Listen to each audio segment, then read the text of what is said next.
Pada part ke-117 diambil dari light novel bab 280 sampai dengan 281, makam pertama Temar Rankandel. Finn mempelajari semua yang terjadi segera setelah manifestasinya karena ingatannya telah aktif selama momen singkat inkarnasi Pichon. Wow! Luar biasa! Pichon Minche, pandai besi legendaris.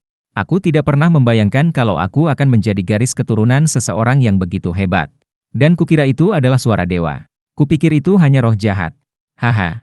Finn tertawa terbahak-bahak sambil mengusap dagunya yang bengkak dengan kuat. Dia hanya mampu menahan pukulan jin karena Pichon bermanifestasi dalam dirinya. Dia tampaknya menerima segala sesuatu yang terjadi dengan tenang, termasuk kenyataan bahwa dia dan nenek moyangnya telah kehilangan keuntungan menjadi kontraktor ilahi. Finn Blanche? Ya, Tuan Jin. Saya minta maaf karena tidak menyapa Anda dengan baik sebelumnya karena kejutan ini. Saya juga kehilangan kendali atas tubuh saya sebelumnya. Apakah kamu tidak marah? Mengapa? Kamu dan nenek moyangmu dipaksa melakukan pengorbanan yang tidak pernah mereka inginkan, semua karena aku.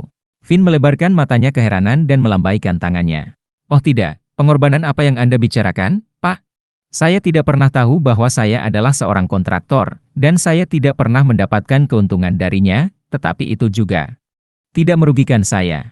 Setidaknya tidak dalam kasus saya. Lagi pula, jika saya cenderung menjadi budak Ziples hanya karena aku adalah kontraktor Dewa Pandai Besi, maka tentu saja, aku akan hidup tersembunyi selamanya. Menurutku itu bukan pengorbanan sama sekali. Dia tidak pernah merasakan manfaatnya, namun dia juga tidak dirugikan. Itulah yang sebenarnya dia rasakan tentang hal itu. Tentu saja, jika aku tahu sebelumnya bahwa aku adalah seorang kontraktor dewa, hidupku mungkin akan berbeda. Tidak, pasti akan berbeda.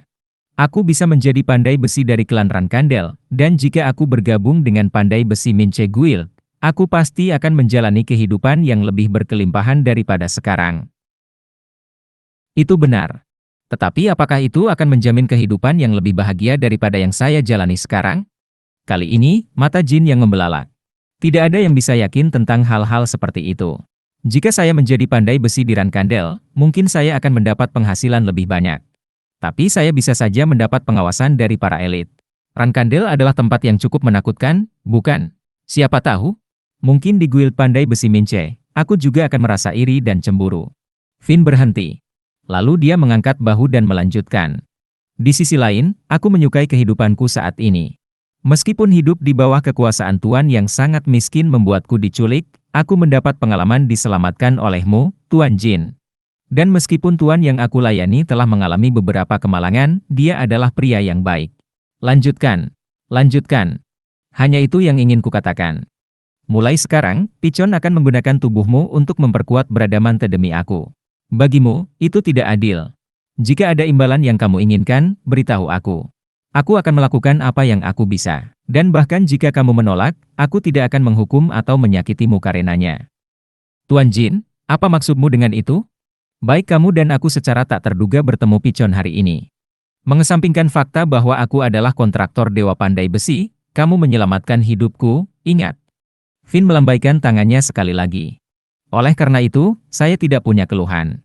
Faktanya, ini akan memberi saya cara untuk membalas budi Anda karena telah menyelamatkan hidup saya, dan itu membuat saya bahagia, Tuan. Terima kasih sudah mengatakan itu. Saya mungkin juga tahu mengapa Anda datang menemui saya, Tuan Jin. Saya kira Anda ingin menemui orang yang bertanggung jawab untuk menanyakan situasi tanah tersebut karena klan Volta adalah satu-satunya yang tidak mengirim hadiah apapun. Tapi Tuan Jin, aku ingin kamu tahu bahwa Tuan yang aku layani tidak pernah menggelapkan pajak apapun. Finn sangat keliru tentang sesuatu. Dari sudut pandangnya, pertemuannya dengan Pichon adalah suatu kebetulan yang tidak terduga, tetapi kunjungan Jin adalah suatu kepastian. Kenyataannya, Aleta terus-menerus khawatir tidak bisa mengirim hadiah setelah Jin menjadi pembawa bendera. Dia tidak berpikir Jin begitu picik hingga mempermasalahkan hadiah itu karena dia juga telah membaca tentang hal-hal yang dilakukan Jin di Kerajaan Suci selama dia menjadi pembawa bendera sementara. Oleh karena itu, Finn menyimpulkan bahwa Jin pasti curiga bahwa kepala keluarga Volta telah menggelapkan dana. Betapapun miskinnya klan itu, ia tetaplah klan bangsawan. Tidak masuk akal jika mereka tidak dapat mengirimkan hadiah. Semua klan di Hufester, kecuali Volta, tempat dia bertugas sebagai pengurus, akan mengirimkan hadiah kepada Jin. Finn mengira Jin punya alasan bagus untuk curiga. Sang patriark bahkan menjual harta pribadinya untuk membantu orang miskin. Tanahnya tandus, dan kita menghadapi kelaparan. Ditambah lagi dengan para bandit yang menimbulkan masalah, kita bahkan tidak bisa menemukan halaman yang layak untuk menulis surat, biarkan saja. Pembelaan Finn yang tiba-tiba terhadap tuannya mengejutkan Jin. Namun dia tidak merasa perlu untuk memperbaiki kesalahpahamannya. Saya tidak curiga bahwa kepala keluarga Volta telah menggelapkan dana. Tapi seperti yang Anda katakan, saya ingin tahu bagaimana situasinya. Saya ingin menawarkan dukungan saya jika keadaan menjadi sulit. Kata-katanya diterima dengan penuh sukacita. Finn mengangguk antusias. Saya tahu kekhawatiran saya tidak berdasar. Tuan Jin, terima kasih banyak atas perhatian Anda. Anda bahkan peduli pada tanah tak berharga seperti milik kami, dan Anda bahkan menyelamatkan saya dari bandit. Saya tidak akan pernah melupakan kehormatan ini, bahkan dalam kematian saya. Jin berpikir dalam hati, entah bagaimana, aku merasa seperti aku hanya menambah kesalahpahaman orang ini. Tidak, mungkin itu bukan kesalahpahaman. Bagaimanapun, dia bermaksud memberikan dukungan yang cukup kepada klan Volta selama dia bisa mengamankan Dewa Pandai Besi sebelum orang lain.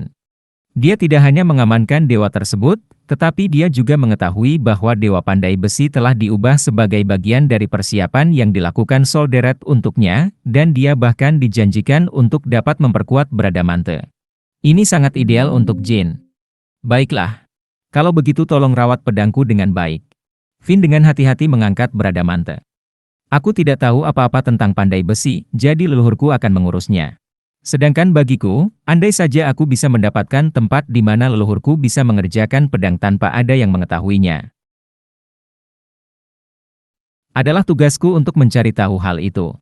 Aku akan mengambil berbagai tindakan untuk memastikan kamu tidak mendapat masalah saat Dewa Pandai Besi mengerjakannya. Aku juga akan memberikan dukungan dalam bentuk dana, termasuk memperbaiki rumah dan menyediakan makanan untuk bantuan. Oh, terima kasih Tuan. Terima kasih banyak. Finn menundukkan kepalanya begitu rendah hingga dia hendak berlutut dan menyentuh tanah dengan kepalanya. Jin dengan canggung tersenyum. Apakah ada hal lain yang kamu inginkan dariku? Tidak ada apa-apa, Tuan. Apa yang Anda janjikan kepada saya sudah lebih dari cukup, Tuan Jin. Kalau kamu mau, aku juga bisa memberimu banyak dukungan.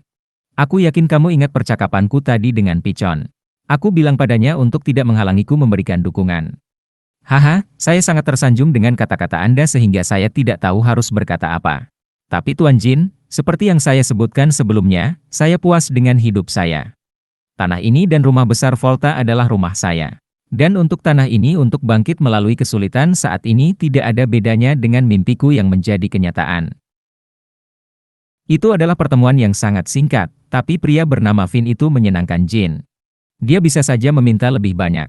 Bahkan, ia bisa saja berteriak dan menuntut ganti rugi atas pengorbanannya sendiri dan leluhurnya. Tapi Finn tidak melakukan hal seperti itu. Terima kasih. Sekarang, ayo kembali ke rumahmu. Begitu Jin kembali ke Taman Pedang, dia mencari Petrou. Pergilah ke tanah klan Volta besok pagi dan berikan dukungan yang cukup kepada klan tersebut tanpa berlebihan. Beri mereka dukungan dalam bentuk koin emas dan makanan, dan jangan kirimkan pasukan. Awasi dari mata saudara-saudaraku. Dimengerti, Tuan. Dan hubungi Tikan untuk mengirim sekitar 5 penjaga pertahanan yang menyamar sebagai warga sipil untuk tinggal di tanah klan Volta. Ya, Tuan Muda. Setelah Petrou pergi, Gilly dan Murakan yang tadi minum bersama mendekat. Tuan Muda, dari mana saja Anda? Gilly bertanya. Klan Volta adalah satu-satunya yang tidak mengirimkan hadiah apapun, jadi saya pergi untuk melihat apa yang terjadi. Nah, sekarang kamu adalah pembawa bendera. Apakah kamu memamerkan otoritasmu? Lihatlah dirimu, nak. Aku benar-benar tidak menganggapmu sebagai tipe seperti itu, kamu tahu? Klan bangsawan yang jatuh pasti mengalami kesulitan. Apakah kamu melecehkan mereka karena uang dan semacamnya? Murakan, saya yakin Tuan Muda Jin pergi ke sana untuk memeriksa urusan mereka, bukan karena dia marah karena tidak menerima hadiah, kata Gilly. Tanah mereka hancur. Saya menjanjikan dukungan kepada mereka. Tapi yang lebih penting, saya secara tak terduga bertemu dengan kontraktor Dewa Pandai Besi di sana. Apa? Apa katamu? Jin menjelaskan semua yang terjadi dengan Pichon. Keduanya menunjukkan intrik namun segera menerimanya. Jadi, nak, Maksudmu adalah Growler mati karena alasan yang tidak diketahui, dan Solderet menempatkan Pichon sebagai dewa pandai besi yang baru sebagai bagian dari persiapannya untukmu, bukan? Dan makam Temar yang pertama di atasnya itu? Bisakah kamu mempercayainya? Seru Murakan. Sepertinya Anda menemukan sosok luar biasa kemanapun Anda pergi, Tuan Muda. Aku tidak percaya kali ini kamu bertemu dewa di pedesaan. Namun, tak satu pun dari kalian yang terlihat terkejut, kata Jin. Ini bukan pertama kalinya hal seperti ini terjadi, itu sebabnya. Kamu bertemu dengan dewa aneh kelam atau semacamnya di kolon dan menerima cermin, yang juga telah disiapkan oleh Solderet untukmu. Saat kamu bertarung demi penggemar beratmu di pulau terpencil Vermont, di sana terdapat batu dewa iblis itu. Dibandingkan dengan itu, dewa pandai besi hampir terlihat normal. Dan sepertinya itu juga bagian dari rencana Solderet. Gili diam-diam mengangguk. Ngomong-ngomong, kamu menyebutkan bahwa Pichon Minche menggunakan kekuatan yang mirip dengan yang digunakan oleh pemimpin Kinselo, kan? Murakan bertanya. Ya. Untuk beberapa alasan, pemimpin Kinselo sepertinya memiliki kekuatan yang lebih tinggi dari Pichon. Namun, Pichon bisa menempa dan mengendalikan logam seperti dia. Apakah itu kekuatan yang dimiliki oleh dewa pandai besi? Aku juga tidak tahu tentang itu. Growler, pendahulunya, adalah dewa yang agak penyendiri.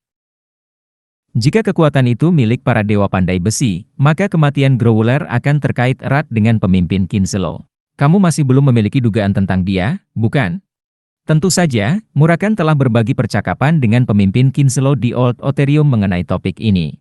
Saat Temar mencoba membunuhmu setelah kamu kehilangan kendali karena kelebihan beban, akulah yang menghentikan orang itu. Murakan, kamu tidak ingat siapa aku? Kamu bajingan, siapa nama yang kamu coba jatuhkan di sini? Kamu tampak seperti iblis tua, tetapi tidak mungkin Temar berhubungan dengan orang-orang seperti kamu. Dan kelebihan beban? Kamu pasti pernah mendengar sesuatu, ya? Orang yang kehilangan kendali hari itu adalah bukan kamu, tapi Temar. Itukah yang ingin kamu katakan? Sejak hari itu, Murakan memeras ingatannya. Tapi sekeras apapun dia berusaha, dia tidak ingat pernah berurusan dengan pemimpin Kinselo. Tidak, aku tidak ingat. Sialan. Aku sangat penasaran ingin tahu siapa sebenarnya bajingan itu. Aku hampir jadi gila. Lagi pula Kinselo terekspos ke dunia, jadi identitasnya pada akhirnya akan terungkap. Bukan hanya kita yang penasaran dengan identitasnya sekarang. Murakan menunjukkan rasa frustrasinya, jadi Gili mengganti topik pembicaraan. Saya menantikan Pichon meningkatkan Bradamante, tapi saya sudah khawatir jika Anda pergi ke makam pertama dari Patriark pertama, Tuan Muda. Saya merasa itu akan berbahaya, terutama wasiat yang dia sebutkan. Jangan khawatir, Gili.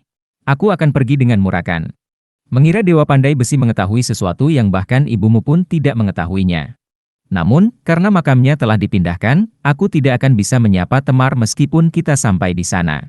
Makam Temar yang pertama, Murakan tersenyum pahit. Ia sebenarnya sudah menahan emosi yang menyakitkan sejak Jin mengangkat topik makam Temar. Baiklah kalau begitu. Di mana dia bilang itu? Makamnya, maksudku. Dataran besar ANZ, tanah yang pernah berada di bawah Cukon Tolder, jawab Jin sambil menunjukkan kepada mereka kunci yang dia terima dari Pichon. Ada sebuah area bernama Faolai di dataran besar ANZ, di zona tengah dataran tersebut. Pergi ke sana dan masukkan energi bayangan ke dalam kunci ini. Maka makam pertamanya akan terungkap kepadamu. Apakah ada hal lain yang harus kuingat? Apapun yang terjadi di sana, jangan panik. Inilah yang Solderet ingin aku sampaikan padamu. Apakah ada hal lain? Aku harap kamu beruntung dalam pertarunganmu, Jin Rankandel. Kunci yang diserahkan Pichon saat mengucapkan kata-kata itu adalah sebuah batang hitam kecil seukuran jari. Sama sekali tidak tampak istimewa.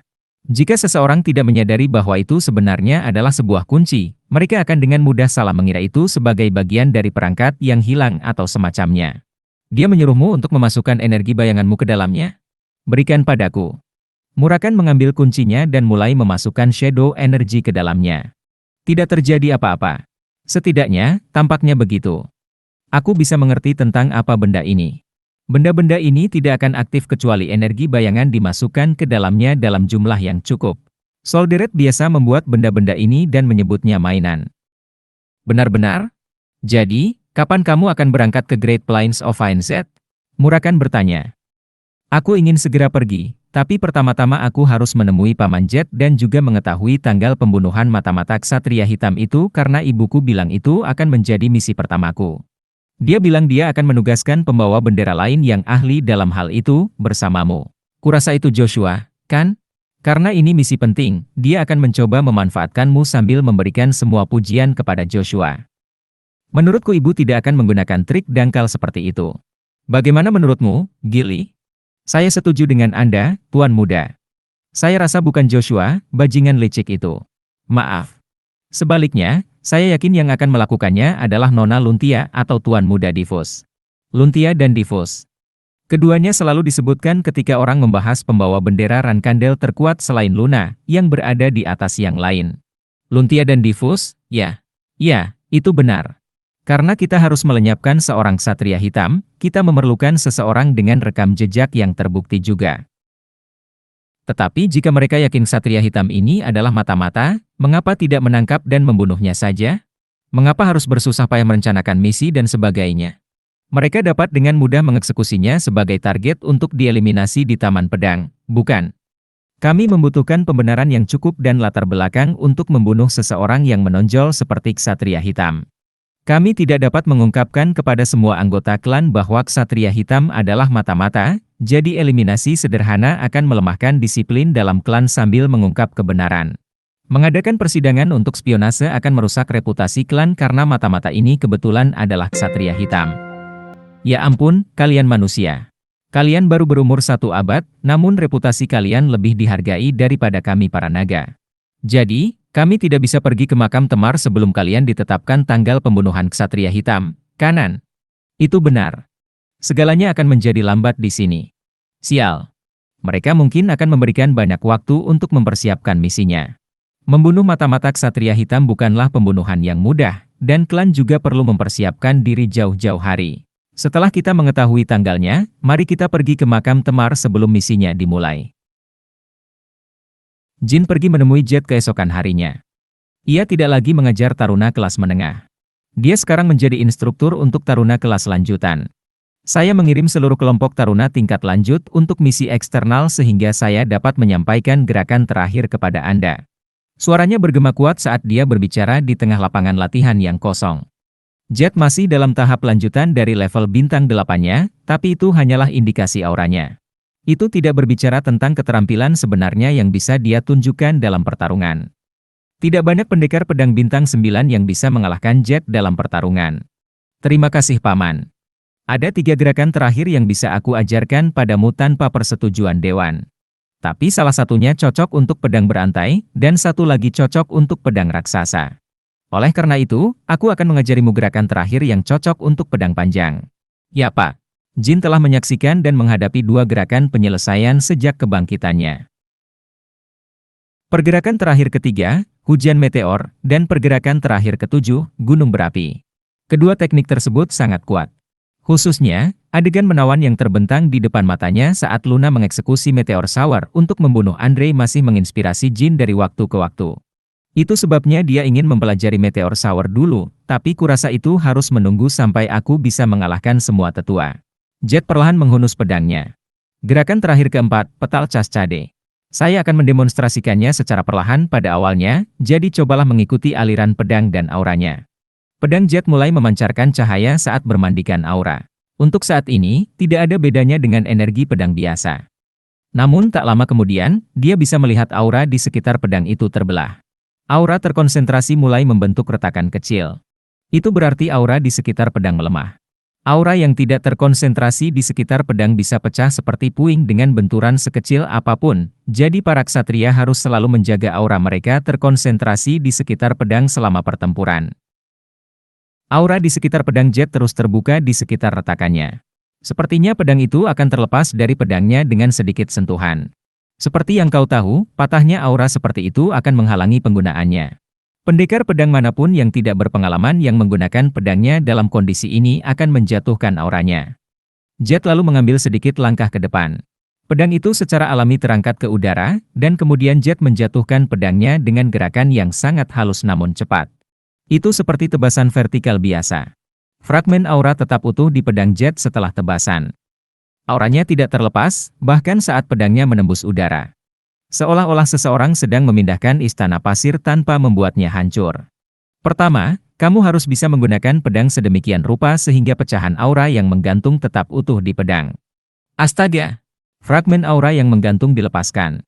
Itu seperti kelopak bunga yang dilepaskan ke udara, seperti nama gerakannya, Petal Cascade. Namun masing-masing kelopak aura ini memiliki kekuatan yang menghancurkan. Mereka dapat dengan mudah memotong baja dan bahkan daging dan tulang seniman bela diri bintang 8 atau lebih tinggi. Kelopak bunga seperti itu berceceran di udara dengan lintasan yang tidak terduga. Jika seseorang berdiri di tengah-tengah mereka, mereka akan hancur berkeping-keping dalam hitungan detik. Bisakah kamu merasakannya dengan baik? Tanya Jet. Jin mengangguk. Tekniknya, Petal Cascade, lebih sulit untuk dikuasai daripada yang terlihat. Anda tidak hanya perlu menyempurnakan auranya, tetapi juga menguasai kemauan dan semangat kata-katanya. Dan yang terpenting, menjaga aura tetap utuh hingga saat yang diperlukan tercapai. Mustahil tanpa tubuh terberkati dari Run Candles. Jika seseorang dengan paksa mempertahankan aura yang jatuh tetap utuh tanpa tubuh yang diberkati, bahkan Ksatria Bintang 10 pun akan mundur. Saya yakin saya tidak perlu menjelaskan pergerakan aura. Pertama, berlatihlah mematahkan dan menjaga aura tetap utuh. Setelah Anda selesai melakukannya, ubah setiap fragmen aura menjadi gelombang pedang terkonsentrasi. Jin dengan tenang mendengarkan penjelasan lanjutan Jet. Namun kenyataannya, dia merasakan deja vu yang aneh saat Jet mematahkan auranya. Saya yakin akan hal itu. Petal Cascade, gerakan terakhir keempat, didasarkan pada Cascade, teknik pertarungan pedang legendaris. Ada banyak kesamaan antara Cascade, teknik pertarungan pedang legendaris, dan Petal Cascade, gerakan terakhir. Keduanya membutuhkan pematahan aura yang disengaja, menjaganya tetap utuh pada pedang, dan kemudian melepaskannya pada saat yang diinginkan untuk menciptakan gelombang pada pedang. Tentu saja, yang asli dari keduanya adalah Cascade, teknik pertarungan pedang legendaris. Jin bahkan tahu teknik serupa mana yang lebih unggul.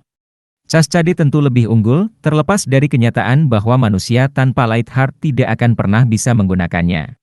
Tiba-tiba dia merasa khawatir. Bagaimana jika sebagian besar gerakan terakhir yang telah lama ditunggu-tunggu tidak lebih dari salinan pedang legendaris yang lebih rendah? Setidaknya hujan meteor dan gunung berapi adalah asli dari Run Candles, jadi saya rasa tidak akan demikian. Penjelasan Jet berlanjut selama 20 menit. Itu saja. Jika kamu mempunyai pertanyaan, sekaranglah waktunya. Paman. Apa itu? Saya yakin Anda tahu bahwa saya juga menggunakan energi petir, selain menjadi kontraktor Solderet. Ya, sudah banyak dibicarakan bahwa kamu adalah kontraktor Paytel ketika kamu menggunakan nama Bamel. Jin melepas bajunya. Dia mengungkapkan Light Heart di tengah dadanya. Mata Jet berbinar penuh keterkejutan. Saya mengalami pertemuan yang tidak disengaja saat saya menjadi pembawa bendera sementara. Sebagai hasilnya, saya mendapatkan hati cahaya ini dan mulai menggunakan energi petir. Pertemuan yang tidak disengaja, katamu? Saya ingin menceritakan keseluruhan cerita secara detail jika Anda bersumpah untuk menjaga rahasia saya, tentu saja. Pertemuan kebetulan macam apa yang memerlukan kerahasiaan seperti itu? Aku bisa memberitahumu dengan pasti bahwa ceritaku juga akan bermanfaat bagimu, Paman. Sekarang setelah Anda menyebutkannya, saya tertarik. Baiklah. Saya, Jet Run Candle, bersumpah demi kehormatan saya bahwa saya tidak akan pernah membicarakannya kepada siapapun. Sekarang giliran Jin yang menjelaskan kepada Jet jenis pelatihan yang dia terima dari Legends di Lavrarosa. Anehnya, Jet mendengarkan dengan penuh minat, seperti anak kecil yang mendengarkan cerita masa lalu. Jin memberitahunya segalanya, kecuali fakta bahwa 77 legenda telah disiapkan oleh Solderet demi kebaikan Temar dan Jin sendiri. Jadi nenek moyang kita juga mengetahui semi-orc yang dikatakan telah punah. Sepertinya itu adalah cerita rahasia yang belum tertulis dalam dokumen klan manapun. Jadi, apakah kamu mengatakan bahwa teknik yang disebut Cascade, yang kamu belajar dari mereka, mirip dengan Petal Cascade? Akan kutunjukkan padamu. Berdengung. Energi petir menyelimuti tubuh Jin, dan Jet tidak bisa menyembunyikan keterkejutannya. Energi petir berkumpul di Sigmund, dan semuanya terbuka persis seperti Petal Cascade. Energinya sengaja dipecah dan tetap utuh secara paksa. Oh, lihat itu! Jet mengepalkan tangannya erat-erat dan berseru saat Sigmund jatuh ke tanah. Energi petir mengikuti lintasan Sigmund dan mengalir ke bawah seperti air terjun. Siapapun tahu itu mirip dengan rangkaian kelopak bunga. Sama sepertimu, Paman, aku menggunakan energi petir dalam jumlah minimum. Bahkan petal Cascade akan menghancurkan tempat latihan jika ia memiliki aura dalam jumlah besar. Tapi teknik yang kamu lakukan ini disebut Cascade. Jelas, itu adalah sesuatu yang lebih unggul. Baiklah, kalau begitu aku tidak punya apa-apa untuk diajarkan padamu. Tapi bukan itu saja.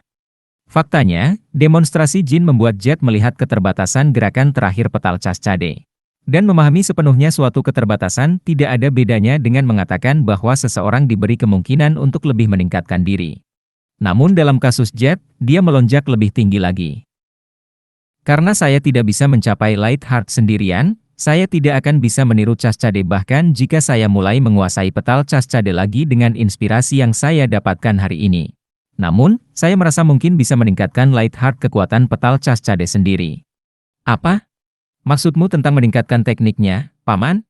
Hanya dengan melihat Cascade Jin, Jet tahu dia bisa lebih dari sekadar menguasai petal Cascade dan lebih meningkatkannya. Aku menyukainya, Jin. Aku akan menganggapnya sebagai hadiah luar biasa yang telah kamu berikan padaku hari ini.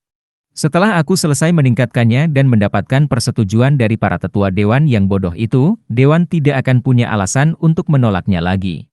Kalau begitu, itu yang menjadi pencapaianmu, Paman, bukan pencapaianku. Meningkatkan jurus akhir adalah pencapaian yang luar biasa, dan itu akan memberimu banyak tetua yang akan menghargai pendapatmu tentangku. Tapi itu tidak berarti mereka akan menerima hilangkan semua alasan untuk menolakku, kan? Jet tersenyum mendengar kata-kata itu.